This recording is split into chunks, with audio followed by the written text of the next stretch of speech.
ची बातमी समोर येते। काश्मीर बारामुल्लात लष्कराकडून 2 दहशतवाद्यांचा खात्मा करण्यात आलाय। जम्मू काश्मीरमधील बारामुल्लात दहशतवाद्यांकडून घुसखोरीचा प्रयत्न झाला। नियंत्रण रेषेवरून दहशतवाद्यांचा पुन्हा एकदा घुसखोरीचा प्रयत्न होता।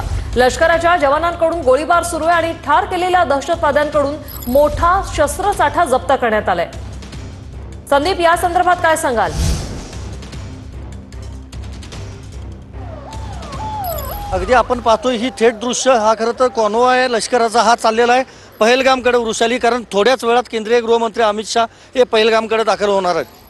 पहलगाममधला दहशतवादी हल्ला झाल्यानंतर 24 तास व्हायच्या आधीच आज पहाटेपासून बारामुल्ला भागामध्ये संशयित हालचाली लष्कराला जाणवत दिसून आल्या आणि त्यानंतर असं स्पष्ट झालं की म्हणजे नियंत्रण रेषा जी आहे ती ओलांडलेली आहे बारामुल्लामध्ये दहशतवाद्यांनी। त्यानंतर तिथं सर्च ऑपरेशन गेल्या 2.5 ते 3 तासांपासून सुरू होतं लष्कराकडून आणि त्यानंतर 2 दहशतवाद्यांचा खात्मा जो आहे तो लष्करानं केल्याची आत्ता आपल्याला माहिती मिळते। पहलगाममध्ये देखील कालपासूनच सर्च ऑपरेशन जारी करण्यात आलेलं आहे। तिथल्या सगळ्या पर्यटकांना बाहेर जाण्यासाठी स्थानिक देखील मदत करतायत, त्याचबरोबर प्रशासन देखील मदत करत आहे।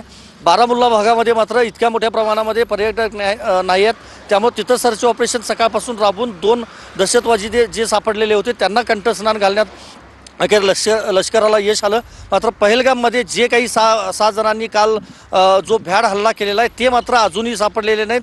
त्यांचं सर्च ऑपरेशन अजूनही सुरू आहे। काही वेळातच अमित शाह हे त्या ठिकाणी पोहोचणार आहेत पहलगाममध्ये आणि ज्या ठिकाणी काल दहशतवादी हल्ला झालेला होता तिथली त्या घटनास्थळाची खरं तर पाहणी करणार आहेत।